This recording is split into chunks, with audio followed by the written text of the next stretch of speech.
আগরপাড়ায় NRC আতঙ্কে আত্মহত্যার অভিযোগ পরিবারের পক্ষ থেকে করা হয়েছিল। প্রদীপ কর তার বাড়িতে গতকাল অভিষেক বন্দ্যোপাধ্যায় গিয়েছিলেন, তৃণমূল নেতৃত্ব গিয়েছিলেন। আজকে এফআইআর, আজকে অভিযোগ থানায় দায়ের একেবারে এনআরসি এসআইআরকে দায়ী করে এবং দোষীদের দৃষ্টান্তমূলক শাস্তির দাবি করা হয় এবং পুলিশের পক্ষ থেকে এফআইআর দায়ের।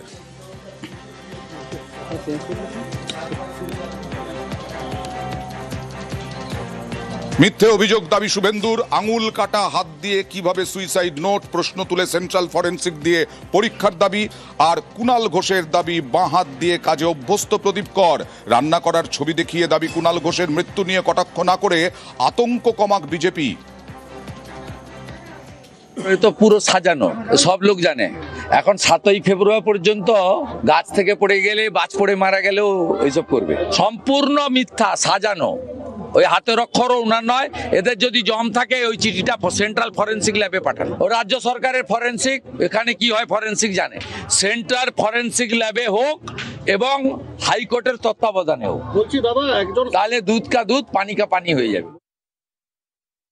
একটি ছবি আমাদের হাতে এসেছে, আমরা এখনো তার সত্যতা যাচাই করা তো সম্ভব হয়নি। প্রদীপ করকে দেখা যাচ্ছে তিনি রান্না করছেন, তার বাঁ হাতকে মূলত ব্যবহার করছেন খুন্তিটির জন্য এবং একটা পিকনিকে, মানে বাড়ির ছোট্ট 4টে আলু নয়, ওটার মধ্যে অন্তত 40 পিস আলু আছে এবং খুব সক্রিয়ভাবে রান্না করছেন।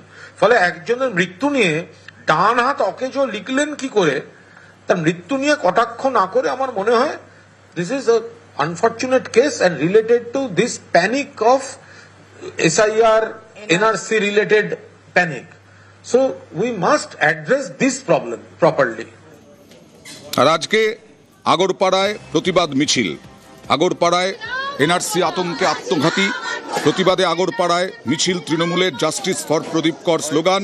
গতকাল প্রদীপ করের বাড়িতে যান অভিষেক বন্দ্যোপাধ্যায়, সেখান থেকেই প্রতিবাদ মিছিলের ডাক দেন। আজকে আগরপাড়ায় পার্থ ভৌমিক এবং অন্যান্যদের নেতৃত্বে মিছিল।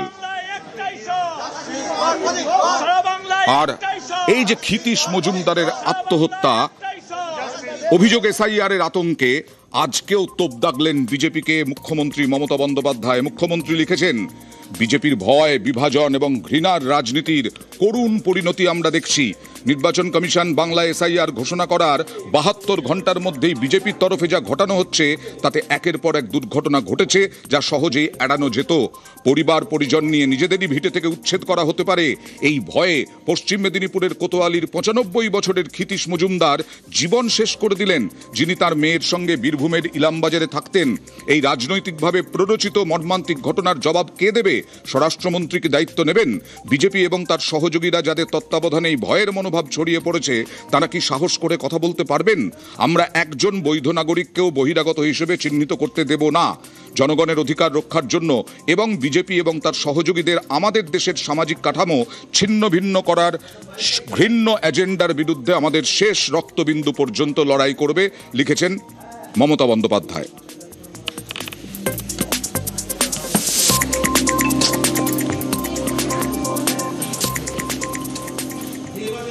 নেটওয়ার্ক 18-এর কনক্লেভে অমিত শাহ স্বরাষ্ট্রমন্ত্রী, তিনি তোপ দাগলেন তৃণমূলকে।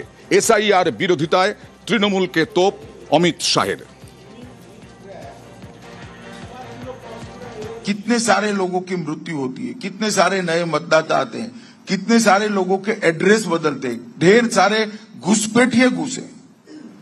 तो मतदाता सूची का शुद्धिकरण होना ये बहुत जरूरी होता है। पर मैं नहीं समझता इसमें सहयोग करने की जगह विपक्ष क्यों इसका विरोध कर रहा है। उनको दूषित मतदाता सूची ही चाहिए जिसके आधार पर वो असली जनादेश को छिपा सके, इसलिए वो इसका विरोध करते हैं। वरना सबने सहयोग करना चाहिए। हर बूथ में हर पार्टी को अपना एजेंट बनाने की छुट्टी दी है चुनाव आयोग ने। हर स्तर पर सुनवाई की प्रोविजन रखा है। सुप्रीम कोर्ट तक गए, सुप्रीम कोर्ट ने भी इसको अप्रूव करा।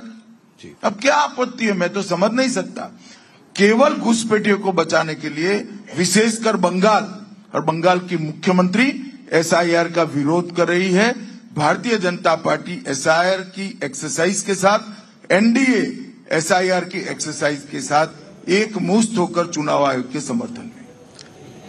এসআইআর নিয়ে আজও তুমুল বাকযুদ্ধ।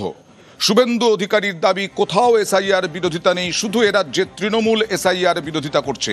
আর কুণাল ঘোষ বলছেন মেঘালয় ত্রিপুরায় এসআইআর নয় কেন?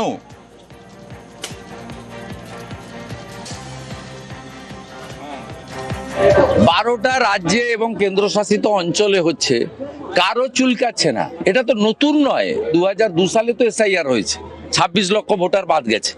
তা মৃত ভোটার, ভুয়া ভোটার বাংলাদেশের মুসলমান পশ্চিমবঙ্গে থাকবে কেন? ডিটেক্ট, ডিলিট অ্যান্ড ডিপোর্ট, একটাও বাংলাদেশি মুসলমান অনুপ্রবেশকারীকে পশ্চিমবঙ্গে রাখা হবে না। কান খুলে যত পারেন চিল্লার, কোনো অসুবিধা নেই। বিহারও করেছিলেন, কোনো লাভ হয়নি।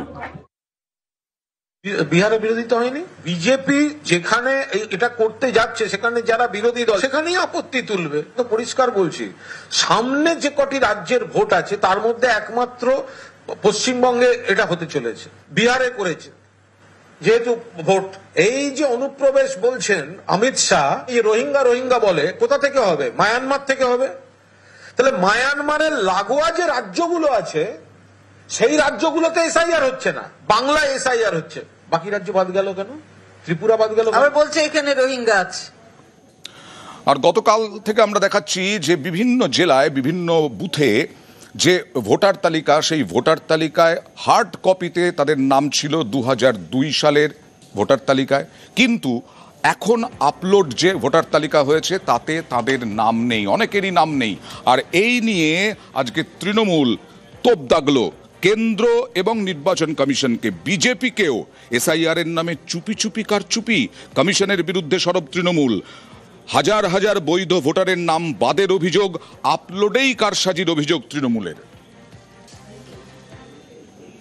এসআইআর এর প্রসেস আনুষ্ঠানিকভাবে শুরু হওয়ার আগেই একাধিক এলাকা থেকে অভিযোগ আসছে এসআইআর নাম করে বিপুল সংখ্যক ভোটারের নাম ভোটার লিস্ট থেকে বাদ দিতে শুরু করেছে।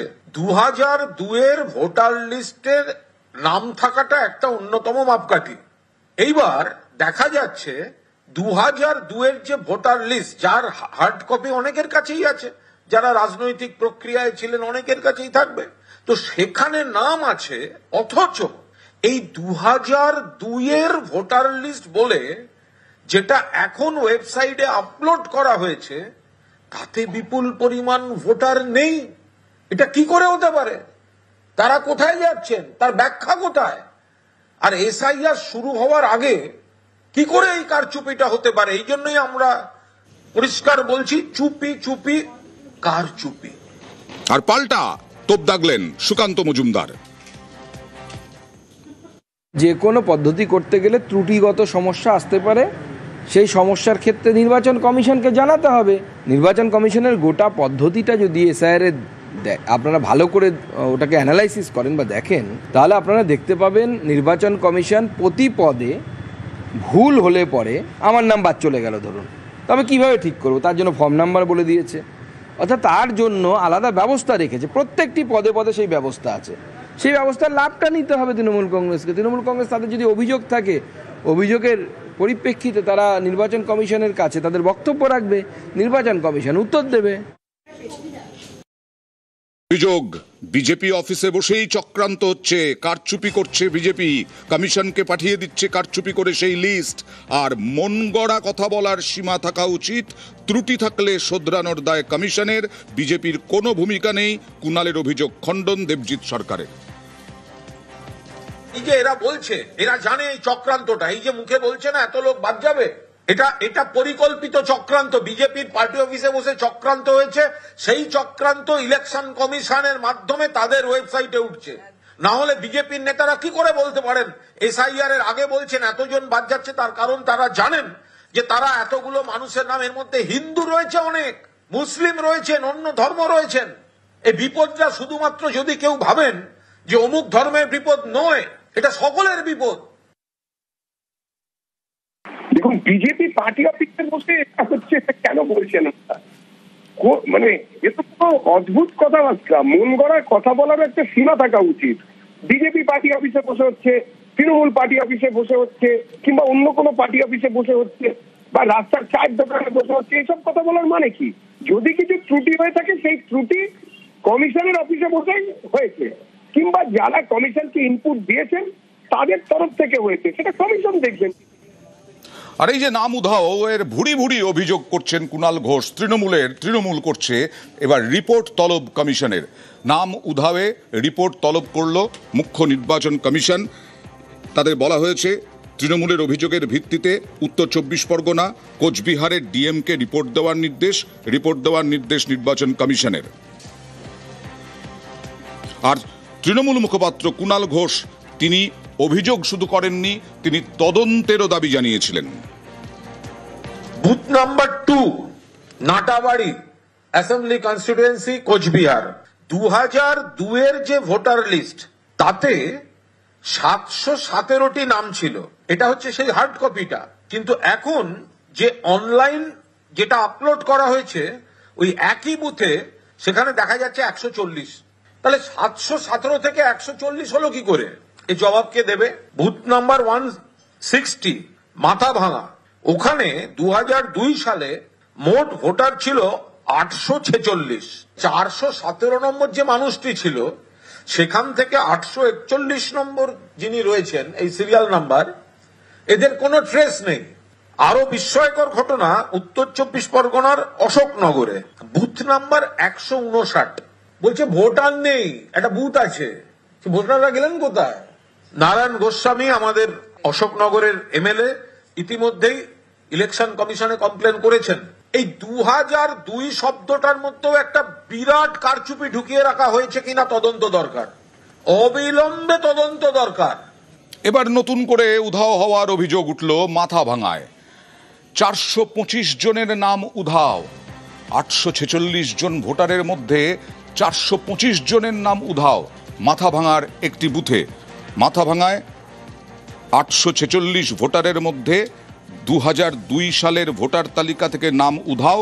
2002-এ এখানে 160 নম্বর বুথ ছিল, পরে দুভাগে ভেঙে 243 এবং 244 নম্বর বুথ। 77-এ প্রথম ভোট দেওয়ার পরে এই দিনগুলো ভোট দিয়ে আসলাম, হঠাৎ এখন দেখি ভোটার লিস্টে নাম নেই। 2002-এর যেটা আমরা খণ্ড লিস্টে বার করলাম সেখানটা দেখলাম 847টা ভোট আছে শিয়াল, কিন্তু 416টার বার হলো, বাকি নামগুলো নাই। যাতে এটা নির্বাচন কমিশনারের কিছু ত্রুটি হতে পারে, না হলে তো এটা হতে পারে না। আমার বাবার 2002 সালে তাদের ভোটার লিস্টে নাম ছিল, দেখা যাচ্ছে 2002-এর ভোটার লিস্টে বাবার নাম নেই। এটা নিয়ে আমরা বিডিও অফিসে নির্বাচন আধিকারিক যিনি আছে ওনাকে আমরা লিখিত অভিযোগ জানিয়েছি এবং এসডিওকে আমরা একটা লিখিত অভিযোগ জানিয়েছি, কিন্তু এখনও আমরা কোনো উত্তর পাইনি এবং মানুষ আতঙ্কের মধ্যে আছে। ইতিমধ্যে 2 জন অসুস্থ হয়ে গেছে এই চিন্তায়। যিনি 4 তারিখ থেকে ওর বাড়ির দরজায় কড়া নাড়বেন বিএলও, তারই নাম নেই। আলিপুরদুয়ারের পর এবার রাজারহাটের এক বিএলও, তার 2002-এর এই যে সদ্য আপলোড করা ভোটার তালিকা, সেই ভোটার তালিকা তার নাম তো নেই, তার মা বাবার নাম নেই। তিনি বলছেন তিনি বিএলও হিসেবে কাজই করবেন না, তিনি শিক্ষক। বিএলও আমরা তো ইচ্ছা করে হয়নি, প্রশাসন আমাদেরকে বিএলও করেছে। 2002 সালে তখন আমরা আত্মীয় বাড়িতে থাকতাম, তখন পাইনি, নাম ওঠেনি। এখানে তো আমার কোনো দোষ। আমাদেরকে যারা এভাবে 2002-এ ভোটার লিস্টের নাম নেই অথচ বিএলও ডিউটি চাপিয়ে দিয়েছে, এ ব্যাপারে ঊর্ধ্বতন যারা তারা এটা বলতে পারে যে কিভাবে বিএলও ডিউটিটা ধরানো হয়েছে। নির্বাচন কমিশনারের তো এটা ডিউটি যে কার ভোটের লিস্টে নাম আছে না আছে না দেখে তাকে একটা বিএলও বানালো, তা সে বিএলও নিজেরই নাম নেই, তার বাবারও নাম নেই, তাহলে সে মানুষকে কি করে পরিষেবা দেবে? কমিশনকে নিশ্চয়ই আরো সতর্ক হওয়া উচিত। আর কাটোয়াতে আবার 59 জন ভুতুড়ে ভোটার, 258 নম্বর বুথে 59 জন ভুতুড়ে ভোটার।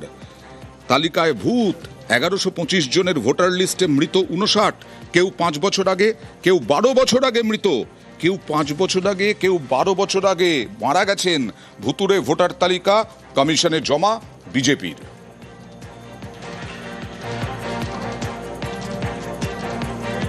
কাটোয়া বিধানসভার এই 258 নম্বর বুথে প্রায় 59 জন মৃত ভোটার, কেউ 8 বছর, কেউ 10 বছর আগে মারা গেছে। কিন্তু মারা যাওয়ার পরও তারা পৃথিবী থেকে মুক্তি মিললেও নির্বাচন কমিশনের খাতা থেকে তাদের মুক্তি মেলেনি। ইতিমধ্যেই আমরা সেই ভোটারের তালিকার লিস্ট একটা করেছি 59 জনের। নির্বাচন কমিশন যাতে তাদের এই ভোটার লিস্ট থেকে বাদ দেয় তার জন্য আমরা ইলেকশন কমিশনকে অভিযোগ করেছি। তৃণমূল কিছু আধিকারিককে দিয়ে এই কাজগুলো করিয়ে দীর্ঘদিন ক্ষমতায় থাকার একটা চেষ্টা তৃণমূল চালিয়ে যাচ্ছে। কোনো মৃত ব্যক্তির ভোট দেওয়া হয় না। মৃত ব্যক্তি কীভাবে ভোট দিতে আসবে? কেন্দ্র বাহিনী দিয়ে ভোট হয়, সামনে প্রিজাইডিং অফিসার থাকেন, সব পার্টির সেখানে এজেন্ট বসে থাকে। তাই এজেন্ট যদি সামনে বসে দেখে একটা মৃত ব্যক্তি ভোট দিতে এসেছে, তখন তো তাকে বলবে যে এটা মৃত ব্যক্তির ভোট দিতে এসেছে, তখন সঙ্গে সঙ্গেই তো প্রিজাইডিং অফিসার তাকে স্টপ করিয়ে দেবে। তাহলে মৃত ব্যক্তির ভোট কীভাবে তৃণমূল দিয়ে নেয়? এটা সম্পূর্ণ মিথ্যা অভিযোগ। মেয়ে হয়, মারা গেছেন তো আজ 10 বছর 12 বছর হইলো। তালিকায় নাম আছে দেখছি, তার নাম আছে, স্যার আমি কি বলবো? সেটা নাম হয়তো কাতে নেই হয়তো। আমার ভাই বিগত 8 বছর 2 মাস হলো মারা গেছে, ইংরাজির 2011 সাল 12ই সেপ্টেম্বর। এখনও দেখুন এই ভোটার লিস্টে ওর নাম আছে, শান্তনু বন্দ্যোপাধ্যায়। নির্বাচন কমিশনরা কি কাজ করছেন জানি না, ভাই মরেও শান্তি নেই, এখনও কিন্তু জীবিত রেখে দিয়েছে। এবার আমাদের বাড়িতে নাম কাটানোর জন্য কোনো ব্যক্তি আসেনি, আর আমরা অফিসিয়ালি কোনো যোগাযোগ করিনি। ভোট কে দিচ্ছে সেটা আমি বলতে পারবো না, হয়তো কেউ ভুতুরে ভোট দিয়ে চলে যাচ্ছে হয়তো।